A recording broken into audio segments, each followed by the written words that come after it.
It's that time of the day when I update you on what's trending in the news. In today's lineup, it looks like this is the end of the road for NASA, and the NHIF may be sued by over 800 private hospitals.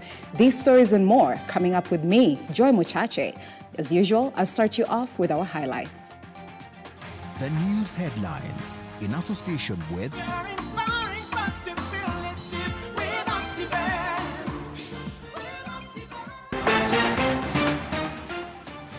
In today's highlights, three-judge bench emphasizes that firing employees under probation without a valid explanation is illegal and unconstitutional.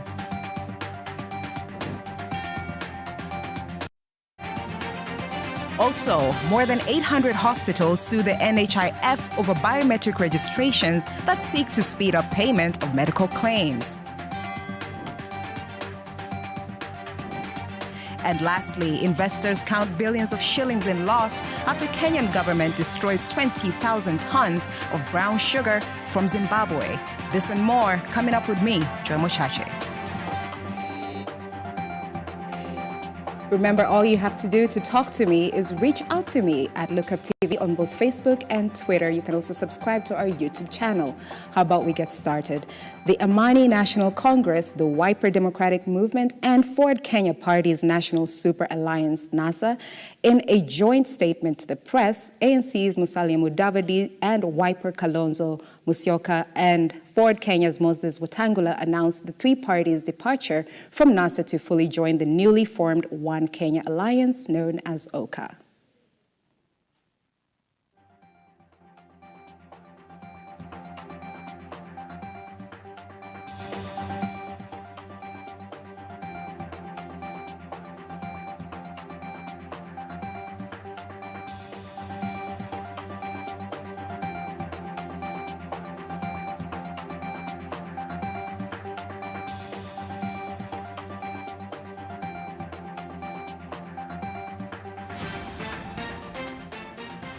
And a little bit about law. A three-judge bench consisting of Justice Monica Mbaru, Jorim Aduoha, and Lynette Ndolo from the Labor Court have ruled it illegal to fire employees under probation period without explaining the reason for the termination. Waris Kimathi has more of these details.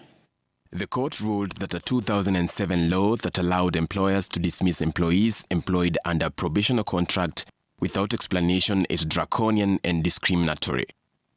Ruling in a case filed by former employees of Mount Kenya University against the institution, the three-judge bench determined that while the law protected apprentices and indentured learners, it did not cater for probationary employees who are also defined as employees under the law. The ruling was made in a case filed against Mount Kenya University and the Attorney General by 7 former employees of the university whose contracts were terminated by the institution without prior notice just 2 weeks after employment. Monica Monira, Janice McKenna, Milka Kiua, Franklin Kiogora, Pius Miundani and Lorraine Wambita complained that they were hired on February 1, 2016 and fired on April 30th the same year, on the very day the probationary period ended. The Attorney General, who was one of the defendants named in the case, defended employers' right to fire probation employees during the assessment period, but the court ruled in favor of the complainants. However, Mount Kenya University was not asked to pay any damages since the court determined that other due processes were followed in the termination. Waris Kimathi, Lookup TV, Nairobi. Thank you, Waris Kimathi, for that report. And let's move right along. Former nominated Senator Paul Njoroge has requested the IEBC to have the election date moved from August 9th this year to August 9th, 2023. This move is to allow President Uhuru Kenyatta to serve his full term. The former nominated senator argues that if the election date continues as planned, the constitutional rights of the electorate will be interfered with.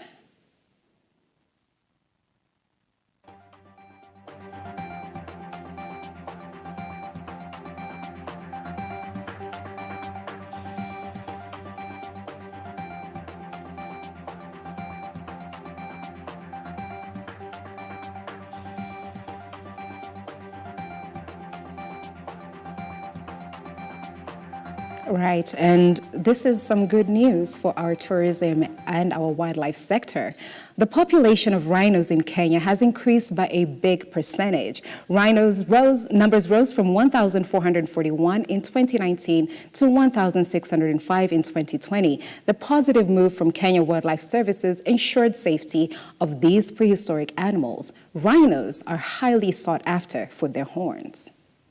The population of rhinos in Kenya has risen by 11% due to continuous decline in poaching incidents in the last 8 years. In a statement, International Fund for Animal Welfare noted the rhino numbers rose from 1,441 in 2019 to 1,605 in 2020. This comes after the Kenya Wildlife and its partners ensure the safety of these prehistoric animals highly sought after for their horns. However, the COVID-19 pandemic brought out fears of an increase in poaching as tourist revenues used to pay wildlife rangers reduced drastically. In 2015, Kenya Wildlife Service put in place a forensic laboratory with genetic database of rhino and elephant DNA as well as monitoring system. The lab helps obtain critical data which enables scientists to track endangered species and if in need link them to suspected poachers. The KWS Law Enforcement Academy also incorporated into its curriculum the training of wildlife rangers in forensic investigations to aid in prosecuting of wildlife crimes against rhinos and elephants. Wangari Mwangi, Look Up TV, Nairobi. Thank you so much for that wonderful news, Wangari Mwangi. And as we go for our break, I'm going to leave you with this COVID update. With the recent updates from the Ministry of Health in the country, over 2.1 million vaccines have arrived in the country.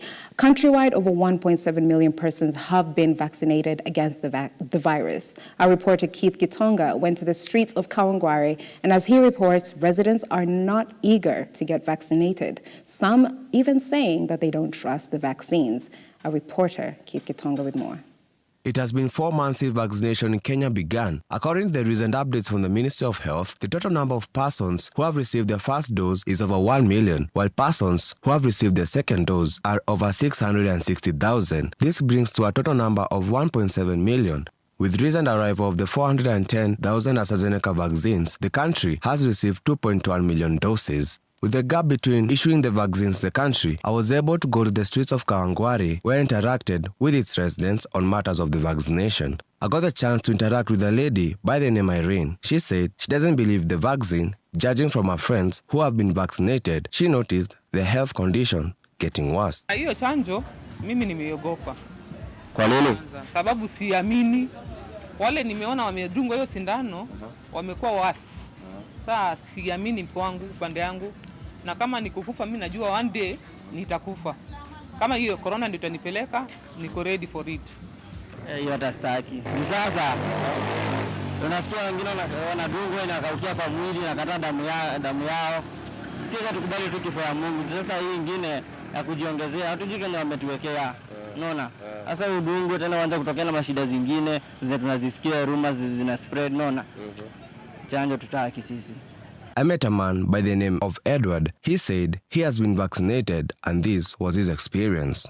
Mwanzo ulikuwa unapata mwili inakuwa hafifu. Ni kama mwili inaanza kuathirika kiasi. Lakini mwishowe unaanza kurecover pole. Lazima kitu kama hiyo lazima tukue na matatizo kidogo lakini ile kitu ningeomba wananchi lazima waende kwa chanjo. Wasiseme tu ni mbaya, nini. Kitu yote lazima tutakuwa na madhara kidogo lakini mwisho kuja usikie vizuri. Yeah. Despite the many rumors about people's reactions spreading across the country, health officials urge Kenyans to get vaccinated and be a step ahead in fighting the virus. But the question is, will residents in Kawangware get vaccinated? Keith Gitonga, Look Up TV, Nairobi. Thank you, Keith Gitonga, for that report. And at this point, I'll let you go for a break, and we're going to be right back with more of our stories. Don't go too far.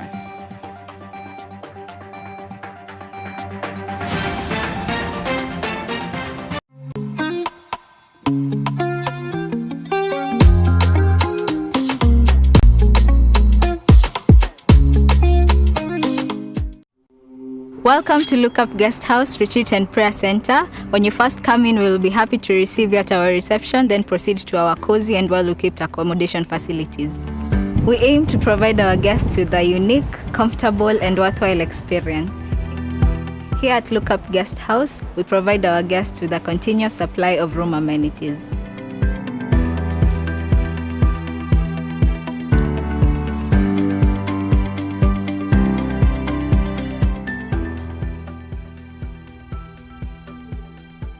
A cool environment for all your retreat activities.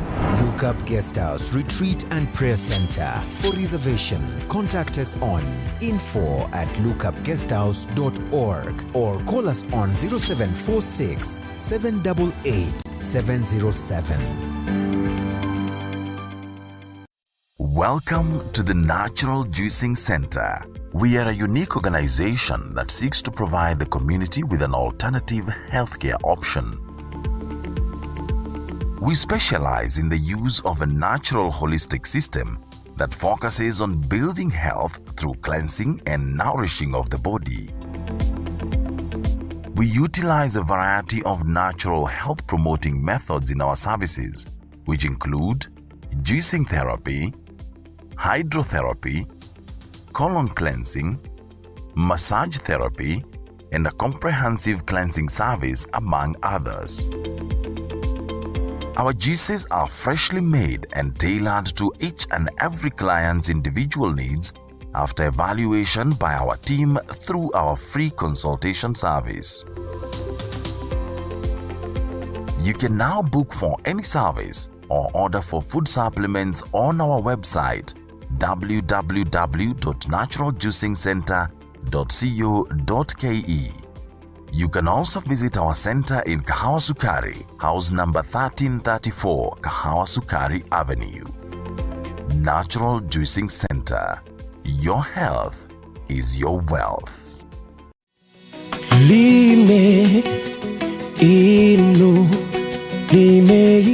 Many of your problems, you, and I mean you, must pray for them. It is only in the place of prayer where you establish a relationship between you and God, because there are battles you must fight. Mpendwa, kuna vita zinakugojea upigane, na usipopigana utapigwa. You either fight or you will be fought. Kama unaweza kaa kwa Mungu abadilishe what you think about money. What you think about money is not what the Bible says about money. Wewe hujui hivyo. Kilio kingine unalia hapo. Shida zingine zimekufuata tangia uzaliwe. Ungetafuta dhabihu nzuri, uombe nayo mbele ya Mungu. Hiyo shida ingeenda haraka, ingeenda asubuhi. Neno la Hekma with Pastor Ruben Thuo. Tuesdays at 8:30 p.m. only on Look Up TV. Like, follow, subscribe, click the notification button. Join the Look Up TV movement now.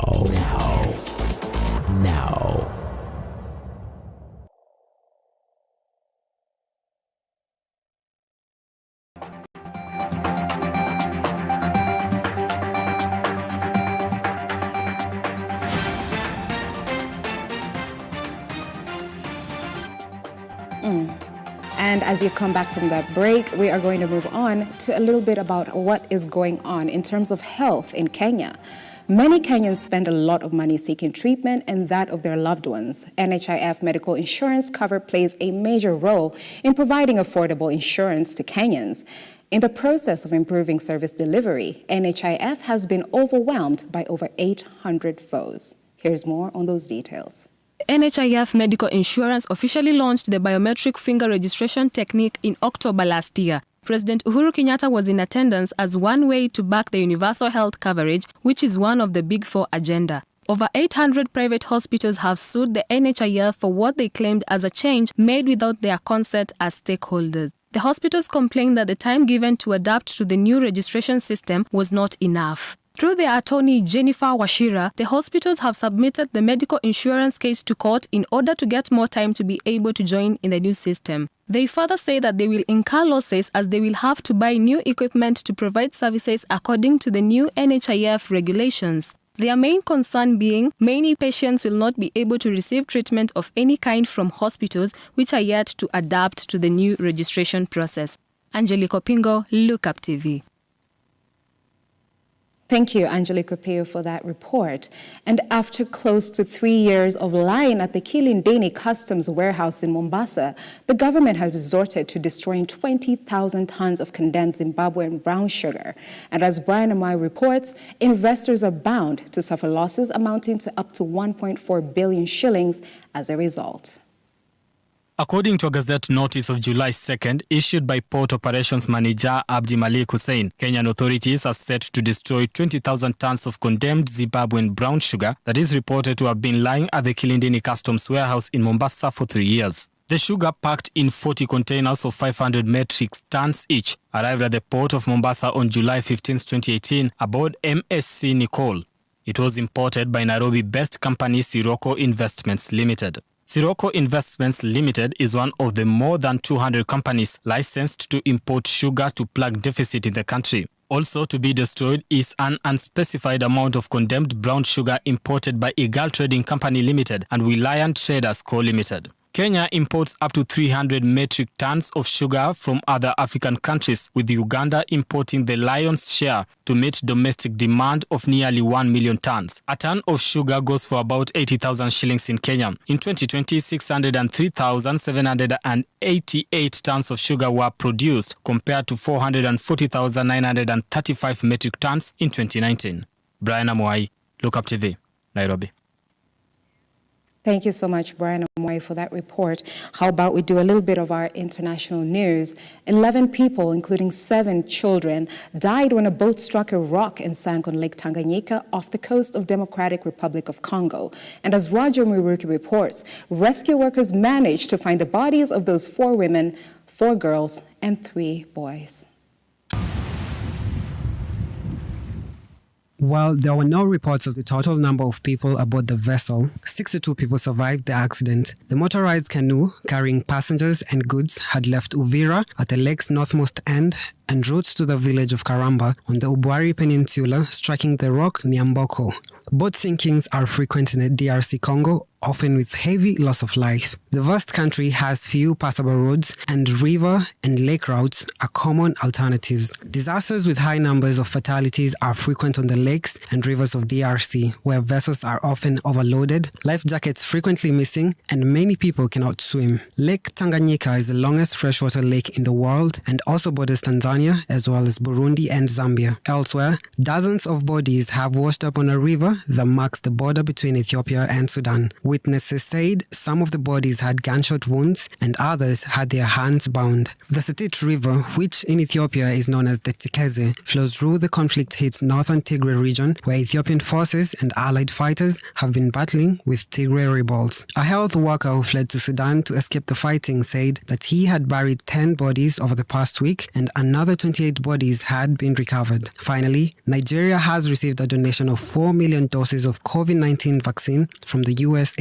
government. The US Embassy in Nigeria says the donated vaccines are part of the US pledge to initially provide at least 25 million of the 80 million doses globally to Africa. The US donated the vaccines to Nigeria through the International Vaccine Distribution Facility, COVAX. They have been handed over to Nigerian officials in the capital, Abuja. The Nigerian authorities say the Moderna jabs are expected to increase vaccination rates across the country. Nigeria has so far vaccinated just around 1% of its 200 million people, with AstraZeneca doses received in March through COVAX. The latest consignment of the jabs comes as the country is experiencing an upsurge in daily reported cases of the virus, with continued spread of the more infectious Delta variant. Officials say the country is now beginning to experience a third wave of the pandemic. Roger Maruki, Look Up TV. Thank you, Roger Maruki, for that international roundup. I'm going to read a couple of the comments from Facebook, and then we're going to do our sports story. James Kingo shares that, finally, some good news. We are very proud of Kenya Wildlife Service on protecting our precious rhinos. I do agree. Keith Nyaga says, personally, I haven't been vaccinated, but my old man has. Currently, I'm watching him closely. Joy, quick question. Have you been vaccinated? The answer to that is yes, I have been vaccinated. And how about we move on to our sports segment of the day?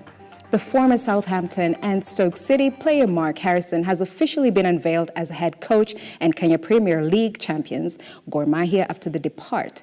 Alvin Kusai with our sports news. The 60-year-old landed on Nairobi on Friday and is set to fill up the gap left by the Portuguese coach Manuel Vaz Pinto, who parted ways with the club recently on mutual consent. Gor Mahia chairman Ambrose Reicher said they picked Harrison because of his understanding of the African football environment, having worked with a number of the teams, and his language and experience being another factor. He will be deputized by Gor Mahia legend Sammy Pamsmo Omolo, who has been handling the team since the departure of Vaz Pinto. Harrison has been in Africa, having coached 13 clubs, among them being Chippa United, Golden Arrows of South Africa, Zimbabwe's team Haras City, Highlanders FC, as well as Botswana's Township Rollers. Alvin Kosai, Look Up TV, Sports. And before I let you go, I'd like to share some of the trending news, especially on Twitter. Right now, there's a lot of talk in terms of Uganda when our Deputy President William Ruto had to go there, and there was quite a wait that he had to experience in the airport. We can see that Robert Alai from the HSC says that DP William Ruto has now instructed his team at Wilson Airport to prepare his chopper to fly him to Uganda. Why?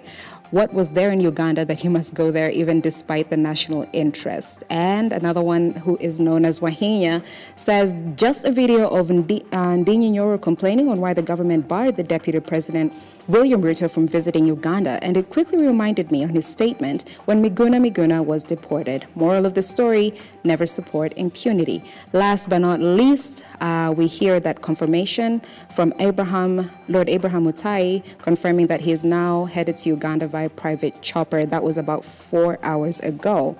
And we have come to the end of our bulletin for today. Remember, this has been Trending News. I'll see you again on Thursday. My name is Joy Machache. I wish you a pleasant evening ahead.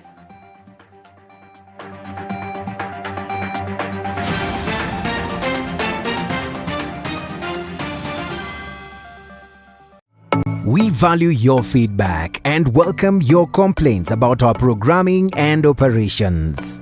Feel free to get in touch with us through 0700 893 542 or send us an email